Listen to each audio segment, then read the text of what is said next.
Bonjour mes très chers auditeurs, ravi de vous retrouver pour une émission que vous attendez tous avec une grande impatience. C'est notre émission Sagesse. Autour de la sagesse védique, on a le grand plaisir évidemment de retrouver un intervenant que l'on adore, c'est Stéphane Hérault. Bonjour Stéphane. Bonjour Nathalie, bonjour à toutes et à tous. Comment vas-tu mon cher Stéphane ? Ça va très très bien. Toujours souvent entre un aéroport, une gare et puis les lieux où je donne les séminaires. Et puis de temps en temps chez moi. Mais comment on vit ces changements ? Est-ce que finalement ça intensifie la vie quotidienne ? Est-ce que toi, ça te fait plaisir d'avoir que la vie te propose de faire autant de trajets dans ta vie quotidienne, de ne jamais être au même endroit ? Alors oui, c'est toujours intéressant parce que c'est vraiment là où tu appliques toute cette sagesse dont on parle dans ces émissions-là. C'est là où tu rencontres de gens magnifiques, tu t'aperçois que l'humain est beau. Et c'est vrai que des fois, dans cette presse un petit peu négative qu'on entend autour de nous, on stigmatise l'humain comme quelqu'un vraiment, cette guerre, cette violence, cette agressivité, cette entourloupe. Il y a vraiment une suspicion autour de l'être humain. Et ben, c'est pas du tout ce que je vis. J'ai le bonheur de pouvoir aller au Maroc, au Cameroun, en Côte d'Ivoire, aussi bien en Écosse, en Allemagne, en Belgique, en Inde. Et je m'aperçois que cet être humain, il est beau, cet être humain, il est magnifique dans toute sa splendeur, il est dans toute cette simplicité, il est là, il a envie de donner, il a envie de partager, il a envie de savourer, il a envie de rire, il a envie de sourire. Donc l'être humain est beau, la planète est belle. Et je pense que ce sont tous ces voyages qui me permettent vraiment de prendre conscience qu'on doit prendre soin de nous. Pas simplement de nous, mais de nous au sens large. Du collectif. Voilà, du nous en tant que, oui, être humain, soi, ses pensées, ses paroles, comment j'interviens, comment j'interagis avec les autres. Mais aussi le nous dans le collectif, mais pas simplement dans le règne humain, mais vraiment aussi au niveau du règne animal, végétal, l'environnement. Et c'est vrai qu'on a envie de prendre plus soin de ce nous. Mmh. Et tous ces voyages me permettent de rencontrer toutes les facettes de ce nous. Et c'est ça que j'aime bien dans ces voyages. Même si, je t'avouerai franchement, savourer aussi un temps chez soi, c'est très très bien. On en a besoin. Hein. Mais est-ce qu'on ne profite pas d'autant plus du temps chez soi quand on a été à l'extérieur ? Je crois que c'est... Parfois, c'est quand il faut attendre que les choses nous manquent pour qu'elles retrouvent un petit peu leur dimension et leur saveur. Ça peut être très agréable, après presque un petit moment de frustration, de retrouver l'homme ou la femme qu'on aime, le lieu où l'on vit. Voilà, un espace qui est plus de l'ordre de la maison. Voilà, le refuge... Mais je trouve ça très intéressant et d'ailleurs j'en profite peut-être pour vous confier ça à tous. C'est une idée qui m'a traversée hier puisque je suis sortie dans la rue avec un caméraman afin de rencontrer les gens et leur poser différentes questions autour des outils thérapeutiques dont on parle sur Radio Métis, savoir si ces gens les connaissaient. Et donc c'était une manière de communiquer sur la prochaine édition de notre soirée Sens et Expérience. Et du coup, en y réfléchissant, en rentrant, surtout parce que je me suis dit, mais en fait, c'est exactement ce que j'aime dans la vie, c'est aller à la rencontre des gens.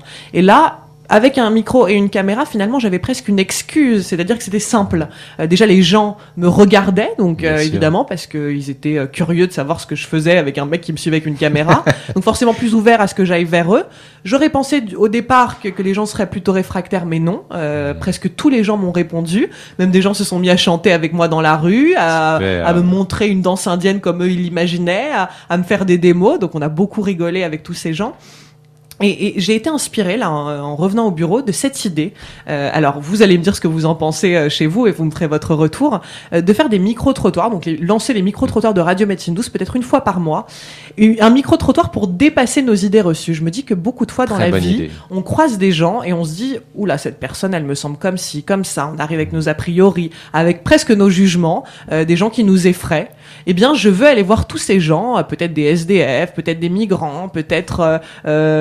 entre guillemets, j'allais dire des racailles, mais ça veut rien dire, mais voilà, des garçons vers qui on serait pas forcément allé parce qu'ils ont l'air tout de suite assez agressifs. Voilà, et ben aller rencontrer tous ces gens et montrer que derrière cette première image se cachent souvent de très belles surprises. Voilà, j'ai envie de lancer ce concept, j'ai envie de montrer à quel point l'humanité est belle et qu'il ne faut surtout pas que l'on s'arrête à la première image qu'on se fait des gens parce qu'on a souvent tort. Et oui, et c'est souvent nos concepts et nos peurs, nos croyances qui nous empêchent d'aller vers l'autre des fois. Donc c'est sûr que C'est important. En tout cas, je trouve une très bonne idée, Nathalie. Je t'inspire vraiment à le faire. Vas-y, fonce. Non, mais on va le faire. Et puis moi, voilà, encore une fois, c'est vrai qu'il faut se trouver des excuses dans la vie. Et je crois que ça, ce sera l'excuse parfaite pour me nourrir déjà moi, parce que je pense que, évidemment, je répète tous les jours que j'ai profondément foi en l'humanité.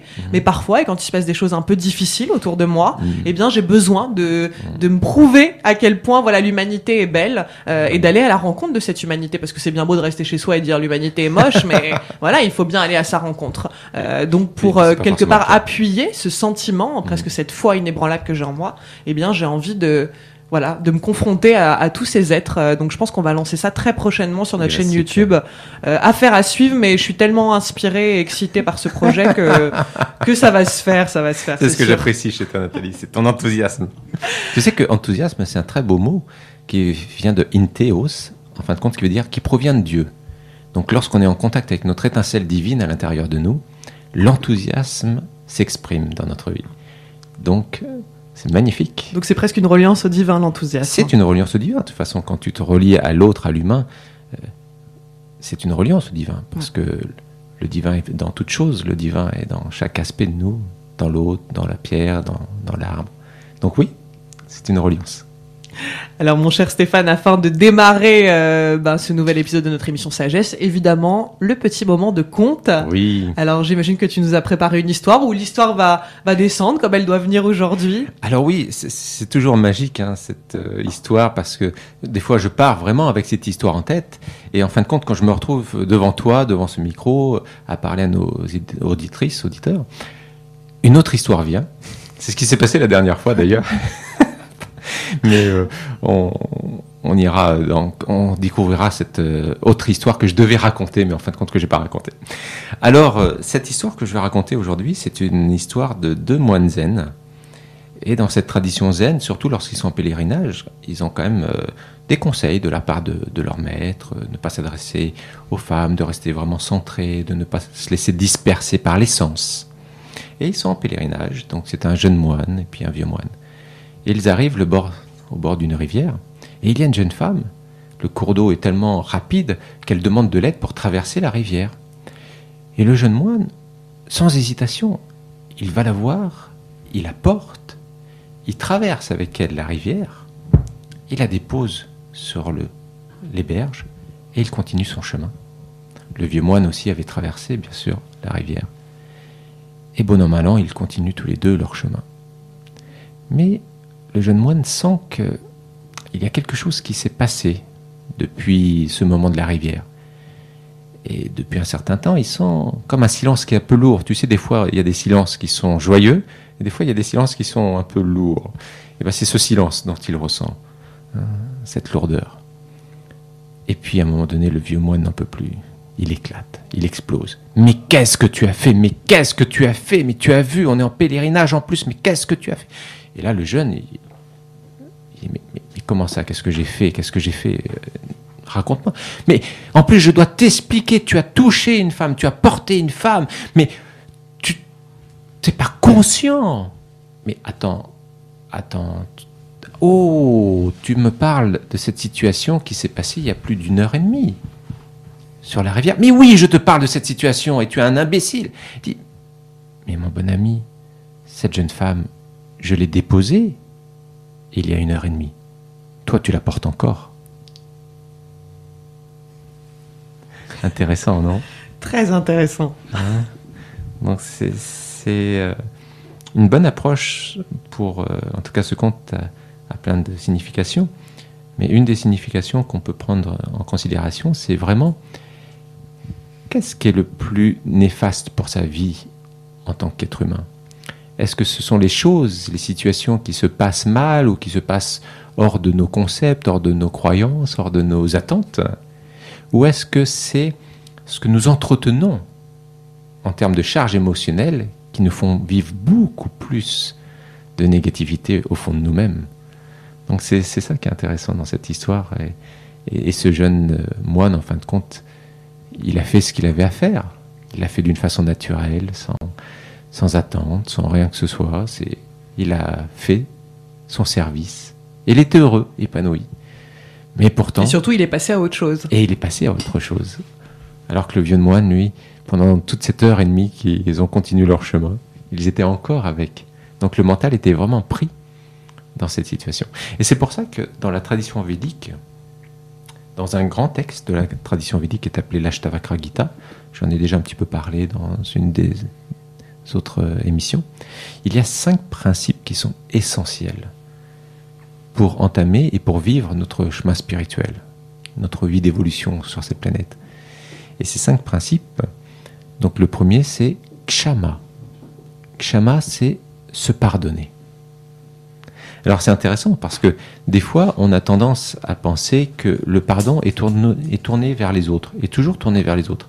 D'ailleurs, communément, il y a une personne qui pourra te dire oui, je lui pardonnerai quand il aura fait le nécessaire pour que je lui donne mon pardon. Donc c'est-à-dire c'est moi qui garde le pouvoir. Là je suis prêt à pardonner si jamais... C'est un pardon conditionnel. Voilà, c'est un pardon très conditionnel, Nathalie. Effectivement. Ou oui, je vais lui demander pardon pour ce que j'ai fait. C'est un petit peu comme vraiment un chemin de labeur où il faut traverser notre chemin de croix et puis en fin de compte arriver à demander pardon. En fin de compte, dans cette notion de Kshama, c'est beaucoup plus profond que ça, c'est se pardonner. Et c'est ça qui est intéressant, c'est se rendre compte qu'en fin de compte, lorsque j'ai eu un conflit avec quelqu'un, lorsque les situations se sont passées telle ou telle façon, et que j'ai pris part émotionnellement à cette situation, qui a peut-être amené un conflit, peut-être des émotions fortes, ce qui est intéressant de se rendre compte, c'est qu'en fin de compte, c'est parti d'un jugement. Il y a un jugement. C'est-à-dire qu'à chaque fois, on a jugé l'autre personne. Parce qu'elle n'était pas correcte, parce qu'elle n'était pas saine, parce qu'elle n'était pas ceci, parce qu'elle n'était pas cela. Donc on a jugé, on a porté un jugement envers cette personne. Et ce jugement, en fin de compte, a fait en sorte qu'on s'est positionné comme « moi, je suis correct, lui n'est pas correct ». Et c'est intéressant de voir à quel point on est correct, à quel point on n'est pas correct. Ça dépend.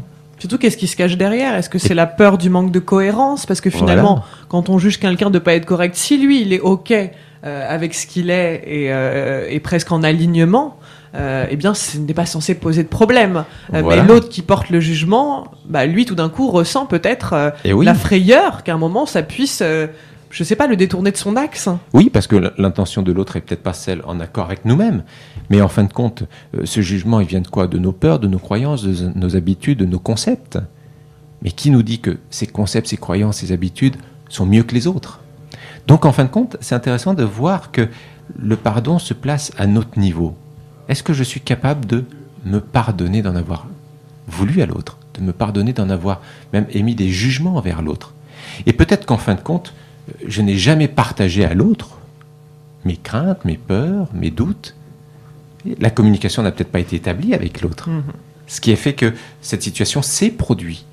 Mais est-ce que c'est vraiment si horrible que ça? On n'en sait rien, après tout.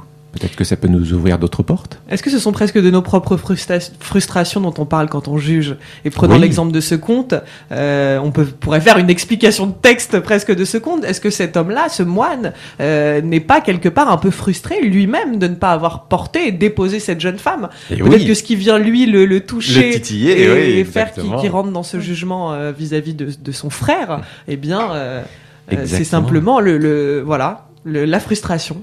Exactement. Alors, c'est vrai que se pardonner est très très fort. Donc, Kshama, c'est très très fort. Et comment je l'applique dans mon quotidien? C'est que, au lieu de réagir, je prends un temps pour amener une action. Parce qu'en fin de compte, si tu prends le fait de réagir, tu réagis. C'est-à-dire que la personne qui détient le pouvoir, c'est l'autre, avec son action. Toi, tu n'as fait simplement que réagir, sous ton émotionnel, avec tes émotions, ce qu'on vient de dire. Donc, c'est intéressant de voir que, est-ce que tu gardes un intervalle entre ce que tu viens de vivre, la situation s'est produite, et alors, il y en a des milliards de situations qui se produisent à la seconde même, et tu ne vas pas réagir à toutes. Ou est-ce que tu vas justement devenir l'acteur de ta décision? Comment je vais répondre à cette action? Est-ce que je vais rentrer dans la colère, comme ce moine, ou est-ce que je vais voir justement la beauté de l'acte de ce jeune homme? En fin de compte, notre choix nous appartient. Et c'est ça qui est intéressant, c'est ce doux mélange entre le fait de se pardonner et le fait de s'ouvrir une porte pour pouvoir peut-être agir différemment, comme je n'ai jamais eu l'habitude d'agir. en conscience, c'est-à-dire je suis plus du tout soumis à mon mode émotionnel, à mes émotions, mais c'est moi qui prends le dessus, le contrôle de ma vie, et je vais répondre avec conscience et avec peut-être une parole, une action qui sera complètement différente de ce que j'aurais pu imaginer à la base. Donc Shama, c'est un des principes très très forts. C'est ça, en fin de compte, c'est 5 clés, c'est 5 points où on peut vraiment pratiquer.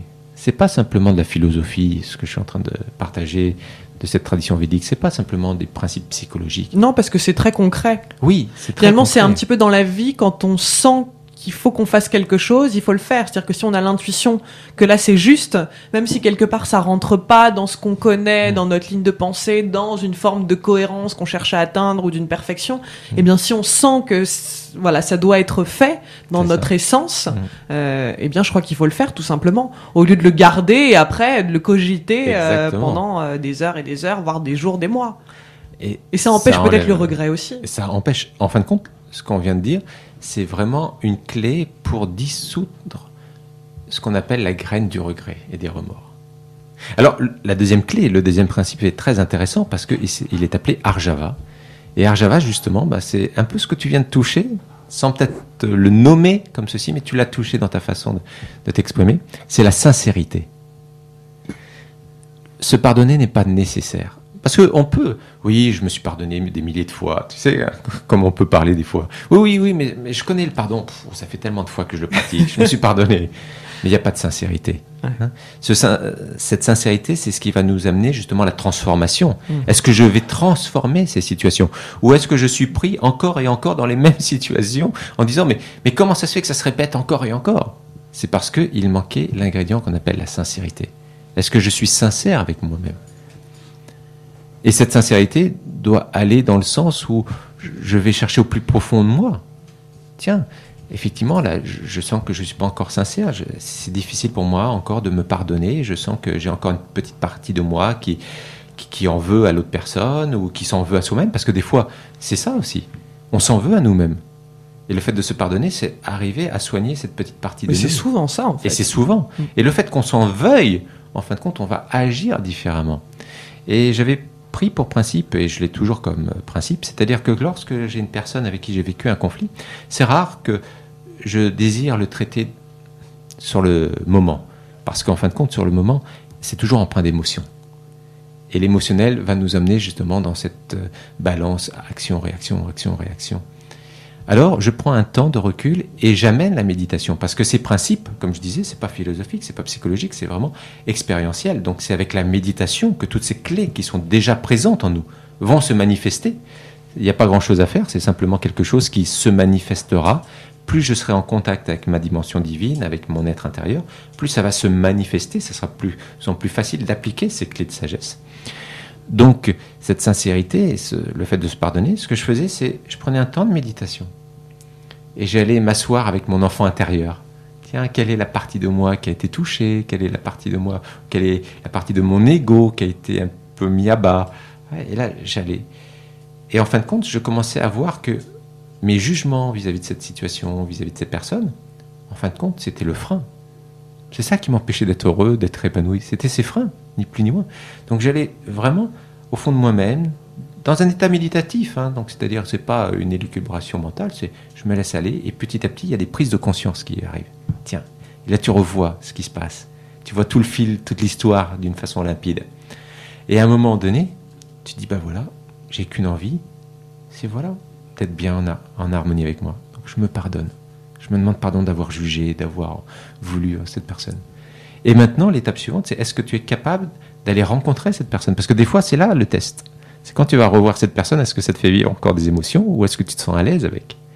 Et ça me rappelle qu'une fois, j'avais eu une expérience très forte avec une amie où on s'entendait très très bien jusqu'au jour où il y a eu un conflit. Et on n'a jamais su à quel moment ça avait vraiment démarré, mais le conflit avait pollué notre relation. Et je me dis, mais c'est pas possible. Avec toute la sagesse, la connaissance que tu as, Stéphane, comment ça se fait que tu en es encore là, des fois? Et reconnaître, oui, j'en étais encore là. Donc, se pardonner, c'est important. Puis aller avoir la sincérité.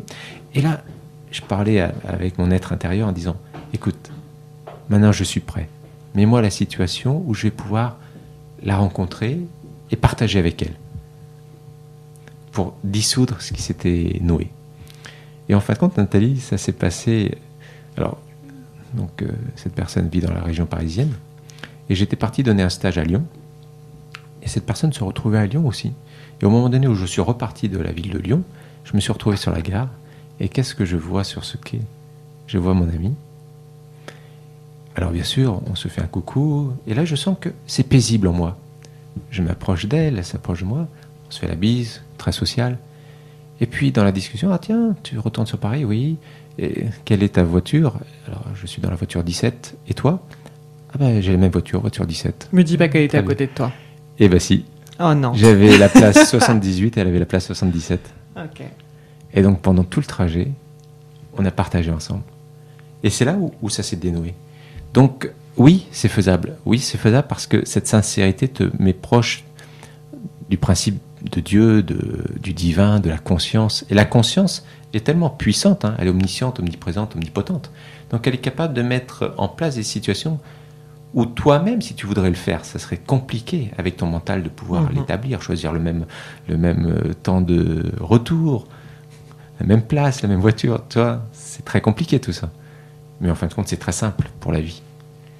Donc ça, c'est le deuxième. Quand on est prêt, en tout cas, la vie organise les choses, et ça, c'est extrêmement fort. Oui. Et j'imagine que tu as dû être particulièrement ému de te rendre compte que, voilà, là, on peut pas remettre en question l'idée que il y a une force divine qui est là aussi pour créer une perfection inhérente à la vie. Elle est tout le temps là. C'est ça. C'est un petit peu comme de nos jours, c'est facile à comprendre. Hein, l'internet, le Wi-Fi est toujours présent. Mais ta connexion, elle t'appartient. Mais c'est très intéressant ce que tu dis, parce que c'est vrai que quand on, entre guillemets, on met carte sur table et qu'on ouvre son cœur et qu'on fait preuve de sincérité et d'authenticité, même quand il y a eu un conflit ou un besoin de prendre du recul vis-à-vis d'une personne avec qui on était bien, et à partir du moment où on met un petit peu tout sur la table et qu'on ouvre son cœur, je pense que c'est une manière, en effet, de repartir après... presque léger avec l'être, même s'il y a eu un conflit entre deux personnes, presque de repartir à zéro. Et j'en ai fait l'expérience, enfin je citerai pas son nom, mais un intervenant qui venait parfois à la radio, et un moment où je sentais profondément en moi qu'il fallait que je prenne du recul. Voilà. Et puis la vie a fait qu'on s'est recroisés. Et donc, il y a un moment où on a décidé de se retrouver en face à face. Et donc, forcément, au début, il y a une partie de soi qui, comme tu le dis, qui reste dans on se fait la bise, on raconte un peu ce qui se passe en ce moment. Voilà, on fait comme si, mais on va pas toucher le cœur. Et en fait, ce qui s'est passé, c'est que j'avais un verre en face de moi qui a presque explosé. Alors, voilà, un verre qui a explosé. Je l'ai à peine touché, il a explosé. Et donc là, tout d'un coup, j'ai eu ce truc de... Ok, il faut que tu dises les choses. Voilà. Presque ça devenait, et parce que je suis un petit peu comme ça, trop explosif pour que je continue à faire preuve d'une sorte de politesse sociale et qu'on rentre un peu dans le fond. Voilà. Et on s'est dit les choses, on a pleuré, et ça a été très fort. Et depuis, le lien est de retour, et peut-être encore plus puissant, parce que justement, on sait qu'on peut dépasser cette situation. Un peu comme en couple, quand on sait qu'on peut dépasser des difficultés, et ben ça rend le lien encore plus fort. Et oui, et ce lien, tu le partageais énormément avec cette belle histoire. Et en fin de compte, ça nous amène justement à la troisième clé, au troisième principe. Parce que ce que tu viens de dire, c'est comment on arrive à communiquer de cœur à cœur. Quitter le mode tête à tête et vraiment rentrer dans un mode cœur à cœur. Donc le troisième principe est très important, c'est Daya. Daya, c'est la compassion. Cette compassion. Alors, des fois, on méprend cette compassion, des fois on l'associe avec le fait de prendre pitié. C'est pas du tout ça. Compatir, et c'est pas forcément sur des choses négatives. Compatir, c'est se mettre à la place de l'autre et puis pouvoir percevoir que, en fin de compte, il y a toute une autre dimension dont on n'a pas pris en considération de notre siège. Donc la compassion, c'est vraiment accompagner l'autre sans prendre pitié, sans être dans cet apitoiement, mais vraiment de se dire, tiens oui, waouh, je vois toute la dimension, je n'avais pas conscience dans un premier temps. Et là, je prends conscience que je peux l'accompagner, je peux accompagner l'autre, accompagner le mouvement, parce que je suis en train de donner de l'amour. Je ne suis plus dans mes peurs, dans mes résistances, là, je suis vraiment en train de donner de l'amour. Et c'est ça la compassion, c'est-à-dire de prendre conscience que oui, la vie n'est pas toujours facile, que les difficultés sont là. Des fois, les situations se produisent. C'est pas que les gens, à 7h du matin, lorsqu'elles se sont levées, elles se sont dit, tiens, aujourd'hui à 18h22, je vais faire quelque chose de... Tiens, à Nathalie, je vais lui dire quelque chose de très négatif. à 18h22 exactement. Non. Si à 18h22 ça s'est passé avec cette personne, c'est parce que ça s'est produit. Les éléments sont ici. Le feu, plus d'eau, plus de terre. Donc c'est ça qui est intéressant, c'est de s'apercevoir qu'en fin de compte, on est à un certain niveau les marionnettes de nos éléments, de nos sens, de nos émotions. Et c'est pour ça que la compassion est essentielle. Daya, c'est vraiment de se dire, waouh, il y a une autre dimension que je ne maîtrise pas, dont je n'en ai pas encore le contrôle. Et pour les autres, c'est aussi pareil. Donc, mais il y aurait tellement de belles choses à dire sur la compassion. Et puis, puisqu'on parle des relations à deux, il arrive aussi qu'avec certaines âmes, puisqu'on peut peut-être parler de cette manière-là, avec certains êtres, les chemins se séparent. Mais en fait, une fois qu'on s'est dit les choses, et je pense vraiment l'importance de la sincérité, du pardon et de la compassion, c'est aussi de pouvoir se dire les choses et puis reprendre chacun sa route. Mais ne pas le faire avec la rancœur, avec... voilà, garder un sentiment, un goût amer en fait. Je pense que chacun peut reprendre sa route. On peut décider que, eh bien, on a vécu le temps qu'on avait à vivre ensemble. Et je parle pas de l'amour, je parle surtout peut-être des relations plus de l'ordre de l'amitié. Enfin, si on parle d'amour universel, mais voilà, plus des relations amicales ou des êtres que l'on croise. Et ben parfois, chacun reprend son chemin. Exactement. Mais juste en toute quiétude. Alors c'est beau parce que tu vois, à chaque fois, tu amènes l'autre clé, Nathalie. Avec tes mots, sans le dire, pareil. Mais c'est ça qui est beau dans cette sagesse, dans cette connaissance. En fin de compte, tu t'aperçois que toutes les clés sont déjà à l'intérieur de toi. Et dans notre échange, en fin de compte, petit à petit, c'est pas moi qui ai donné les clés. C'est toi qui les as amenées avec tes mots. C'est beau, non? Très beau. Et donc la 4e clé, justement, c'est Tosha, le contentement. Le faire dans cet état de satisfaction. C'est-à-dire que je suis plein, en fin de compte. Je suis pas dans le manque, je suis pas dans le vide. Je suis tellement plein, rempli. Et Tosha, c'est vraiment cette merveille qui fait que à un moment donné, on peut aller vers l'autre, on peut justement se pardonner, exprimer la compassion ou être dans cette sincérité parce que je sors du plein. Voilà, je suis rempli. Il n'y a rien d'extérieur qui peut me remplir. Je suis déjà rempli. Et quand tu es rempli, tu déverses. Et c'est là où une autre dimension de toi prend place.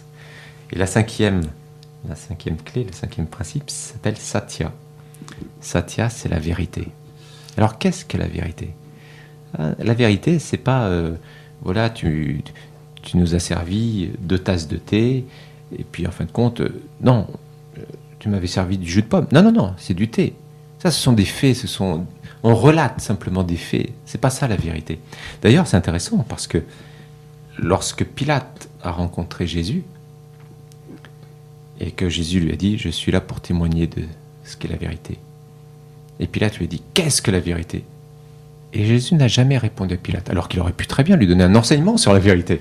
C'était un moment crucial, il allait être mis sur la croix, c'était le procès. Donc, et pourquoi Jésus n'avait pas répondu ? Parce qu'en fin de compte, la vérité reste au-delà des mots. Tout ce que tu vas dire n'est que mensonge.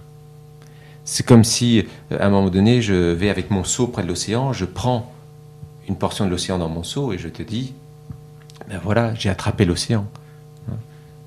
Tu vas dire, ben non, Stéphane, tu mens, tu n'as pas attrapé l'océan. Et puis moi, je tiens ma position, oui, j'ai attrapé l'océan. Et tu as raison, sur la forme, je n'ai pas attrapé l'océan. Mais dans l'essence, j'ai attrapé l'océan. Parce que l'eau de mon seau est la même que l'eau de l'océan. Donc si tu vas à l'essence, j'ai raison. Si tu vas dans la forme, j'ai tort. Et c'est ça qui est intéressant. Et je raconterai une petite histoire, en fin de compte, un autre conte, deuxième conte pour terminer, qui va raconter, en fin de compte, une belle histoire sur la vérité. Et qu'est-ce que la vérité ? En fin de compte, la vérité, c'est prendre conscience que tout change. Tout est en perpétuel changement. Et on restera jamais les mêmes, les autres resteront jamais les mêmes. Donc se figer, c'est comme ce moine, il est resté figé en fin de compte, sur cette situation de ce jeune moine qui avait porté la femme, etc. Il est resté figé, mais tout change. C'était déjà du passé. Il s'était attaché au passé. Alors, en fin de compte, c'était un roi. Un jour, il s'est levé, un beau matin, et puis il a voulu promulguer une nouvelle loi, nouvelle règle. Ça se passe beaucoup en ce moment, il faut beaucoup de nouvelles lois. À défaut d'esprit, on doit inventer des lois. Donc c'est ça qui est intéressant. Et puis ce roi, tout d'un coup, a une bonne idée. Tout menteur dans mon royaume sera pendu. Et là, il fait noter sur parchemin cette loi. Les coursiers vont de village en village diffuser la nouvelle loi. Et au fur et à mesure que ces coursiers passent de village en village, de ville en ville, il y a tout le monde qui commence à dire, mais notre roi est devenu fou, notre roi est devenu fou, qu'est-ce qui va se passer? Alors, il y a la congrégation des médecins qui se disent, mais vous vous rendez compte? Nous qui disons à nos patients, vous inquiétez pas, tout va aller pour le mieux, alors qu'on sait très bien qu'ils vont mourir. Mais on va être pendus. Les avocats se sont réunis entre eux en disant, mais oui, je sais très bien que la personne que je défends est coupable, mais je dois montrer qu'il n'est pas coupable. Je vais être pendu. Les juges, les commerçants qui disent que c'est le meilleur des produits qu'ils vendent, alors qu'ils savent très bien que le concurrent a peut-être mieux. Alors là, mais c'était le branle-bas de commun. Tout le monde se rendait compte qu'il était dans le mensonge. Et à un moment donné, il y a une personne qui va voir le Premier ministre, un Premier ministre qui était sage, et qui dit, mon bon ministre, que s'est-il passé? Qu'est-ce qui s'est passé avec lui, notre roi? Qu'a-t-il mangé? Qu'a-t-il bu pour nous promulguer cette loi qui n'a pas de sens? Et là, le Premier ministre, avec un sourire en coin, il s'apercevait vraiment du manège qui était en train de se produire. Et il riait parce que ce roi avait lancé quand même une sacrée polémique, mais qui avait un fond de vérité. Et il dit, d'accord, je vois très bien votre opposition, j'en prends compte, je compatis avec vous, je vais aller voir le roi. Mais tout ministre qu'il était, il ne pouvait pas rentrer dans les appartements du roi sans une autorisation. Il avance près des appartements du roi, et puis, à un moment donné, les gardes mettent les lances en croisées, ils disent, que se passe-t-il, mon bon roi, mon bon ministre, que se passe-t-il?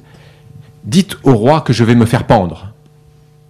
Mon bon ministre, on n'a aucune information, aucune note disant que vous allez vous faire pendre. Vous êtes en train de dire un mensonge.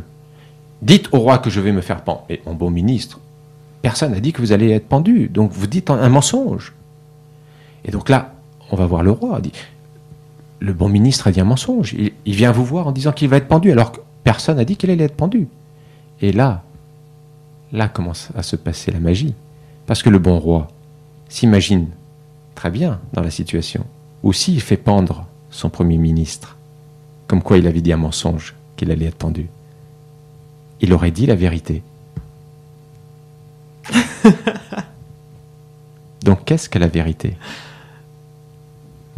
En fin de compte, la vérité ne s'arrête pas aux faits, ne s'arrête pas aux gestes, ne s'arrête pas. Elle est bien au-delà. Et la vérité, c'est tellement profond qu'on ne peut pas la définir. C'est vraiment une relation par rapport à notre conscience, par rapport à notre cœur. Donc qu'est-ce que la vérité? Exactement. Déjà que tout change.